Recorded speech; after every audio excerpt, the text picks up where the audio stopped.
दोस्तों नमस्कार, मैं राकेश श्रीवास्तव। हमारे YouTube चैनल में आप सभी का स्वागत है।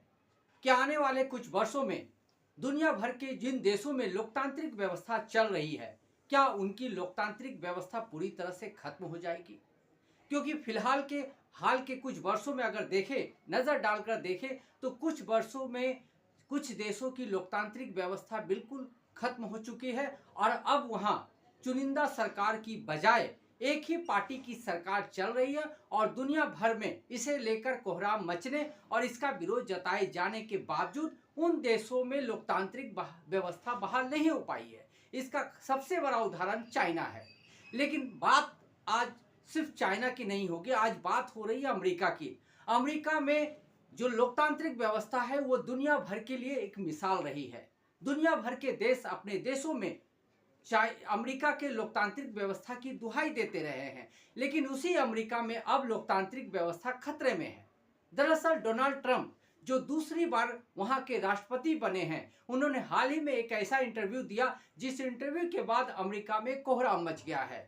दरअसल उन्होंने इंटरव्यू में कहा कि वो तीसरे कार्यकाल के लिए भी प्रयास कर सकते हैं और इसके लिए वो संविधान में बदलाव का विचार कर रहे हैं। यानी अमेरिका में जो 1796 से संविधान की जो एक परंपरा चली आ रही है और इस परंपरा के तहत अमेरिका में कोई भी व्यक्ति 2 बार ही राष्ट्रपति बन सकता है, उस परंपरा को तोड़ने के लिए डोनाल्ड ट्रंप ने पूरी तरह से मन बना लिया है और इसी विचार को उन्होंने मीडिया के सामने रख दिया है। उसके बाद से ही विपक्षी दल और पूरी अमेरिका में इस बात का विरोध हो रहा है कि क्या अमेरिका में 1796 से जो चली आ रही लोकतांत्रिक व्यवस्था है वो खत्म हो जाएगी? क्या संविधान को लेकर जिस तरह से दुनिया भर के देशों में अमेरिका का सम्मान रहा है वो खत्म हो जाएगा? क्योंकि डोनाल्ड ट्रंप ने इस विचार को पेश करके सीधे तौर पे जो अमेरिका का संविधान है उसे बदलने की तरफ इशारा कर दिया है। एक तरह से उन्होंने ये बता दिया है कि वो अमेरिकी संविधान है उसे बदलने जा रहे हैं और इसके लिए उन्हें वहां के 22वें संशोधन में बदलाव करना होगा। लेकिन अमेरिका में यूं ही संविधान को बदलना आसान नहीं है। सबसे पहले तो उन्हें कांग्रेस के दोनों सदनों में 2/3 बहुमत की जरूरत पड़ेगी। इसके अलावा जो अमेरिका के 50 राज्य है उनमें से करीब 2/3 राज्यों का भी जो समर्थन है वो प्राप्त होना चाहिए। उसके बाद ही कोई संविधान संशोधन हो सकता है।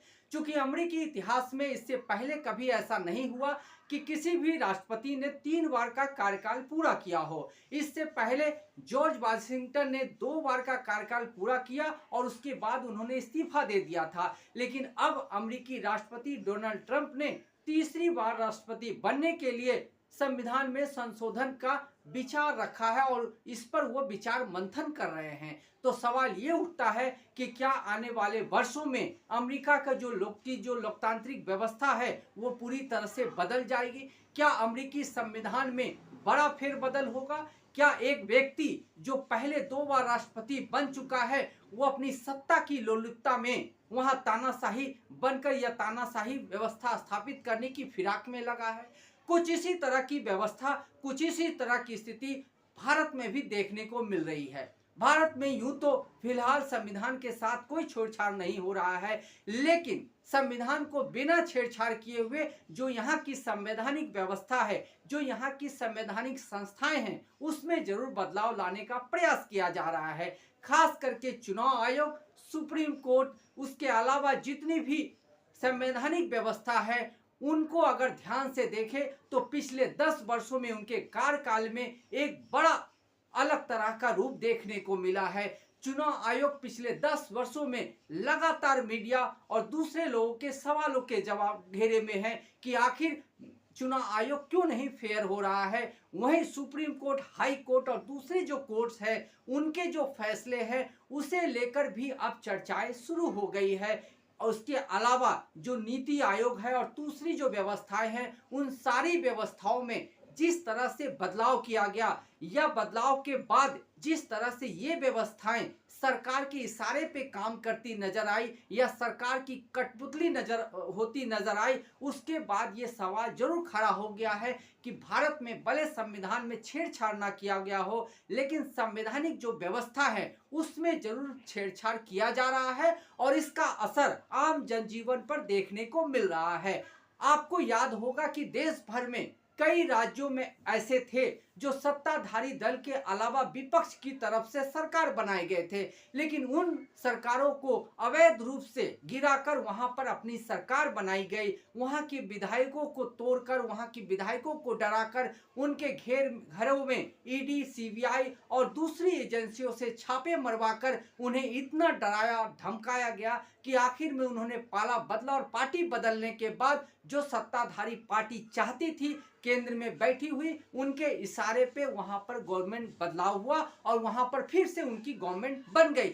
जबकि जनता द्वारा जो चुनी हुई सरकार थी, वो व्यवस्था जो चल रही थी उसे तोड़कर, उसे दरकिनार करके, उस जो जनता की जो राय थी उसको किनारे रख के सत्ता दल द्वारा अपनी तरफ से सरकार बनाई गई। ये सिर्फ एक राज्य में नहीं, कई राज्यों में ऐसे प्रयोग हो चुके हैं और इन प्रयोगों के बावजूद ना तो किसी तरह का बड़ी आवाज उठी, ना ही सुप्रीम कोर्ट, हाई कोर्ट, ना ही दूसरी व्यवस्थाओं की तरफ से सवाल खड़े किए गए और ये पूरी तरह से लास्ट आखिर में स्वीकार कर लिया गया। इसके तहत आप अगर महाराष्ट्र का उदाहरण देखना चाहते हैं तो महाराष्ट्र का उदाहरण दे सकते हैं। इसके अलावा भी कई राज्यों में ऐसा हुआ है कि मौजूदा गवर्नमेंट को तोड़कर, उनके विधायकों को डराकर, उनके विधायकों को धमकाकर, खरीद फरोख्त करके, उनके घरों में ईडी, सीबीआई के छापे डलवाकर उन्हें इतना डराया धमकाया गया कि आखिर में उन्होंने पाला बदला और सत्ताधारी दल जिस तरह की सरकार चाहती थी या जिस व्यक्ति को गवर्नमेंट में लाना चाहती थी वो गवर्नमेंट बनकर रह जाती है। तो इस तरह से अमेरिका में भले जो डोनाल्ड ट्रंप है खुलकर बोल रहे हैं कि संविधान में वो बदलाव करेंगे ताकि उन्हें तीसरे कार्यकाल का मौका मिले, लेकिन भारत में इस तरह की बात फिलहाल सामने नहीं आई है जिसमें सत्ताधारी दल द्वारा ये कहा गया हो कि वो संविधान में बदलाव करना चाहते हैं या बदलाव लाने पर विचार कर रहे हैं। लेकिन संविधान में बदलाव लाने की जरूरत महसूस ही नहीं हो रही है, क्योंकि जो भी संवैधानिक व्यवस्था है वो खुद सत्ताधारी दलों के इशारे पे काम करती नजर आ रही है। ऐसे में सवाल ये उठ रहा है कि क्या दुनिया भर के जो बड़े बड़े लोकतांत्रिक देश हैं उन देशों का लोकतंत्र आने वाले कुछ वर्षों में खत्म हो जाएगा? क्या वहां पर संविधान के जरिए जिस तरह से शासन चलता है वो शासन खत्म हो जाएगा? क्योंकि कुछ नेताओं की महत्वाकांक्षा की वजह से बरसों से चली आ रही लोकतांत्रिक परंपरा को अब धीरे धीरे सिमटते देखा जा रहा है। अमेरिका से लेकर भारत तक एक ही तरह की स्थिति नजर आती है। इसी वजह से हो सकता है कि डोनाल्ड ट्रंप और नरेंद्र मोदी की दोस्ती कई लोगों को पसंद आ रही हो, क्योंकि दोनों का जो विचार है या दोनों के काम करने का जो तरीका नजर आता है वो एक जैसा नजर आ रहा है। दोनों ही मीडिया को हावी नहीं होने देते हैं, मीडिया को कंट्रोल करने की बात करते हैं। उसके अलावा वो अपनी महत्वाकांक्षा को पूरी करने के लिए संविधान में बदलाव करने से भी गुरेज नहीं करेंगे। फिलहाल डोनाल्ड ट्रंप ने इसकी शुरुआत कर दी है। आने वाले दिनों में संभव है कि केंद्र की सरकार की तरफ से भी किसी मंत्री की तरफ से या बड़े नेता की तरफ से इस तरह के संकेत दिए जाए, क्योंकि अंदर खाने से तो लगातार ये बातें सामने आ रही है कि जो सत्ताधारी दल है उन्हें संविधान में जो दिए गए कई प्रावधान है वो मंजूर नहीं है और इसमें वो लगातार बदलाव करना चाहते हैं। और इसी बात को आधार बनाकर राहुल गांधी ने कई मोर्चे पे केंद्र सरकार को घेरा है और कई मोर्चे पर सरकार को सवालों के घेरे में डालने की वजह से महाराष्ट्र से लेकर दिल्ली और फिर राजस्थान में जहां भी चुनाव हुए केंद्रीय सत्ता में बैठे नेताओं को ये जवाब देना पड़ा कि वो संविधान में कोई बदलाव लाना नहीं चाहते हैं। लेकिन जो संवैधानिक व्यवस्था है, जो संवैधानिक संस्थाएं हैं, उसमें जिस तरह का बदलाव दिख रहा है या वो जिस तरह से अपना काम कर रहे हैं या उनके काम करने का जो तरीका सामने आ रहा है, उसे देखते तो ऐसा लग रहा है कि यहाँ भी संविधान को लेकर बड़ा खतरा पैदा हो गया है।